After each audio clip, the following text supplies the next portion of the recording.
Olá pessoal, continuando a falar desse livro aqui, Os Outros da Bíblia, do André Daniel Henke.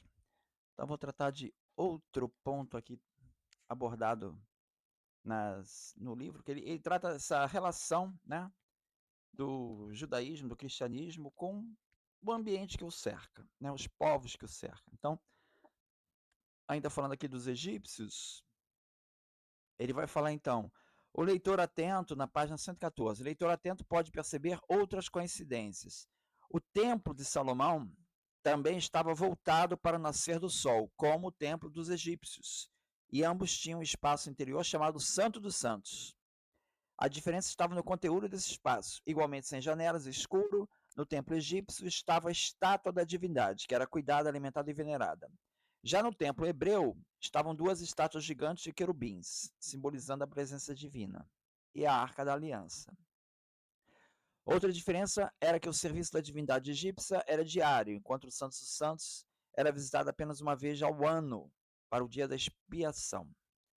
Podemos citar como semelhança entre o templo hebreu e o egípcio a retórica da separação.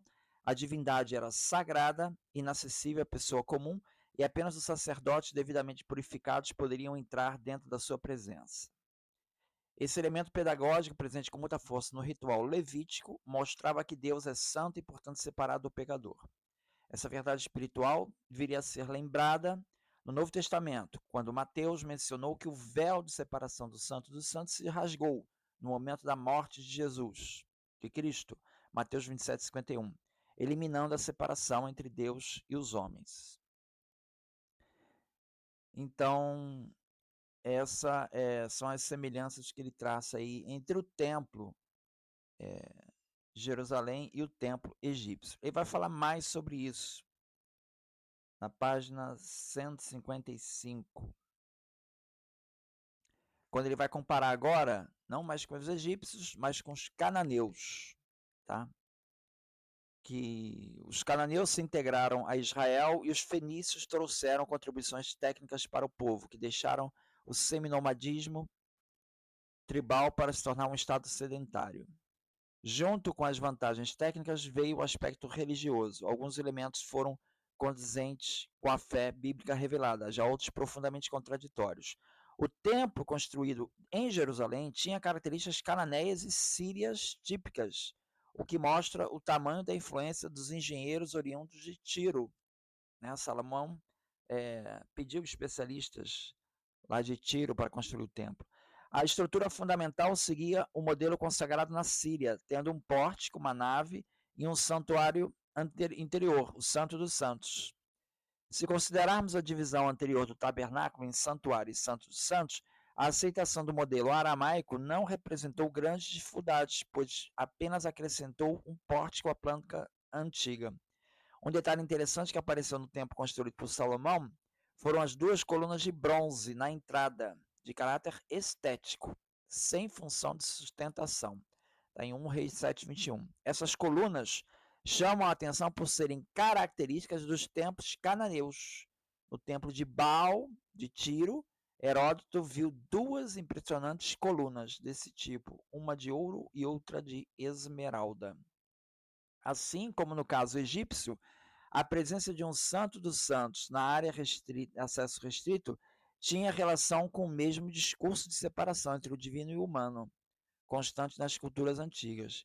É um caso típico de convergência de crença manifestada na estética arquitetônica. Conceitualmente, essas arquiteturas demonstravam que havia uma cisão entre homem e Deus e que não era possível ao homem comum e pecador chegar à santidade de Deus. Então, essas as semelhanças do templo judeu com o que cerca ali, né?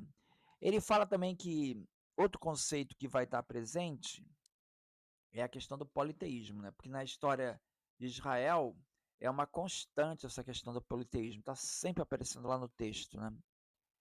Então ele vai dizer o seguinte, várias passagens com politeísmo. Aí ele diz assim, na página 117, aqui é preciso ter muito cuidado. Não estamos afirmando que a Bíblia não era monoteísta.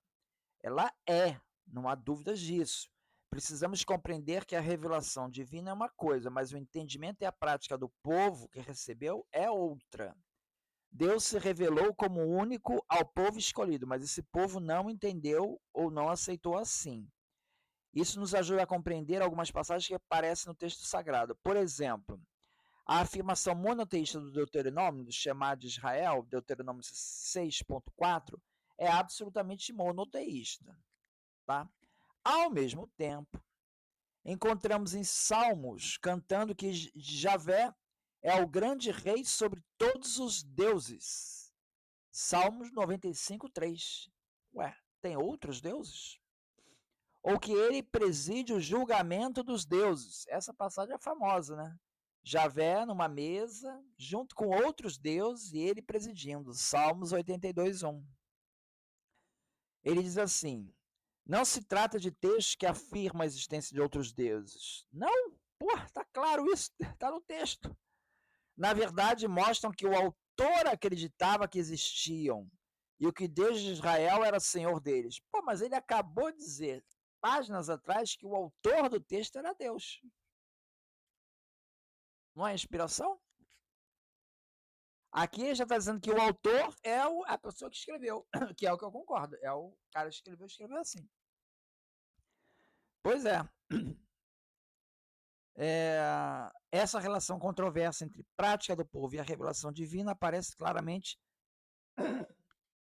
no profeta Isaías, o qual acusa o povo de Judá de ser cego e surdo por não ter compreendido a unicidade de Deus. Isaías 43:8.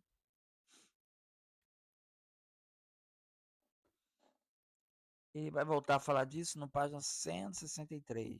E essa foi precisamente a disputa invocada pelo profeta Elias no famoso episódio do Monte Carmelo. A narrativa de 1 Reis 17-19 apresenta uma batalha de deuses. Como a atuação do profeta Elias envolve uma prolongada seca antes do embate, a divindade atingida foi Baal, deus da tempestade, das chuvas, da fertilidade da terra. 3 anos e meio sem chuvas representaram uma crise sem precedentes de uma terra que dependia exclusivamente delas. Baal estava impedido de cumprir sua tarefa e os israelitas deviam compreender dois fatos: que apenas Javé era Deus e não Baal, e que Elias era o verdadeiro mensageiro.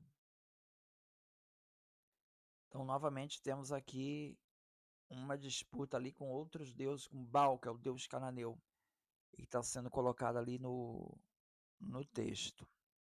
Então é isso. Muito obrigado, então.